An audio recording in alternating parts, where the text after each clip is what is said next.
Well, this week I'm going to present something a little bit different.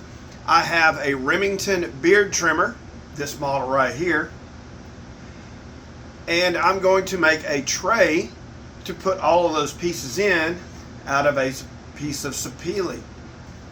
I've created a pattern for that, and there's a link in the description below for a free pattern for this. Something a little different this week, I'm going to show you how I attach my patterns to my material. Normally I use this spray adhesive, but this week I'm going to use this rubber cement by Elmer's Glue.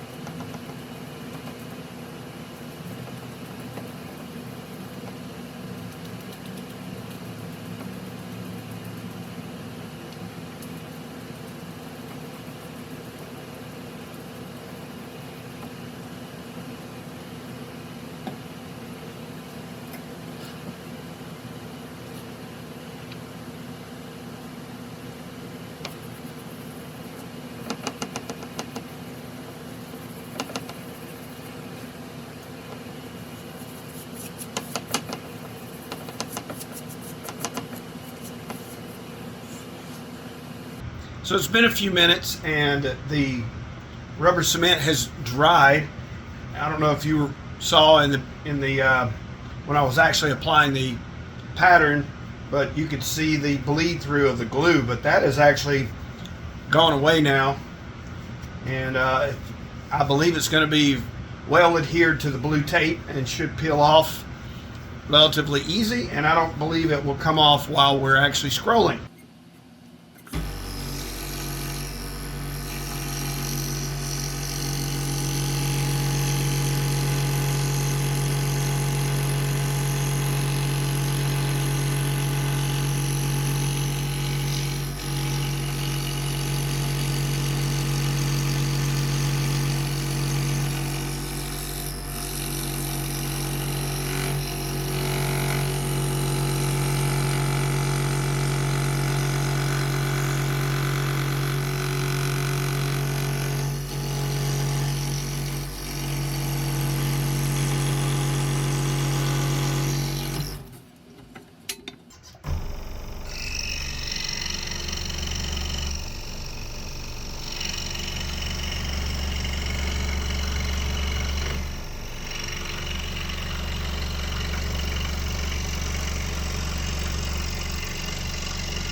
All right, we'll let this dry. I'll come back and we'll cut the rest of the pattern. That way the upper part and the bottom will both match perfectly.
Got a little bit of cleanup to do right here where I came in and cut, and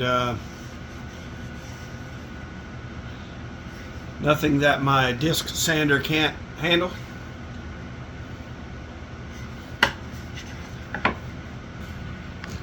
Well, I guess you could call this the moment of truth.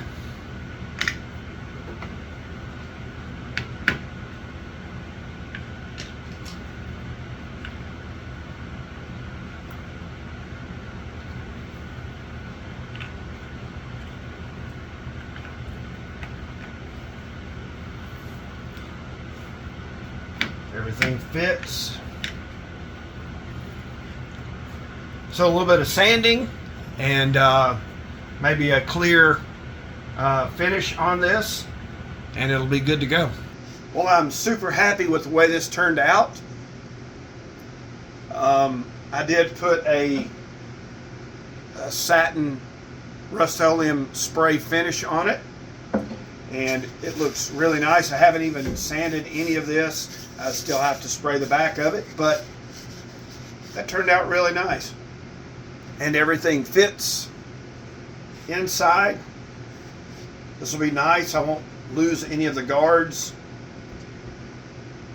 And this will fit in the drawer in my bathroom vanity, and it'll keep everything together.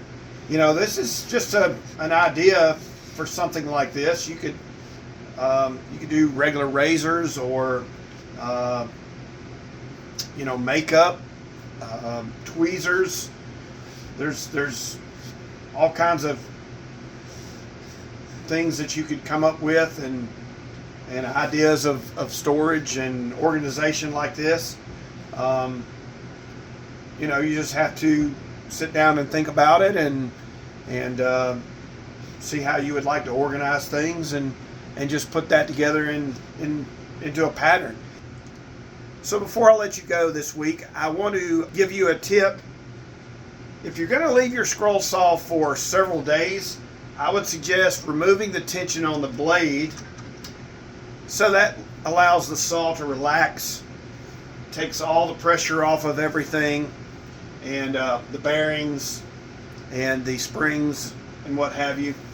And it just allows the saw to relax and not be under pressure all the time. Well, I really appreciate you stopping by the shop and checking out this week's scrolling project on Scrolling Through Monday. I would really appreciate, while you're here, if you would give us a thumbs up if you've enjoyed this episode, and you would check out some of my other videos. And obviously, I would love to have you on board as a subscriber. We do these each Monday, and next week it'll be no different. I'll have another Scrolling Through Monday video out for you, and I hope to see you then. Thanks for watching.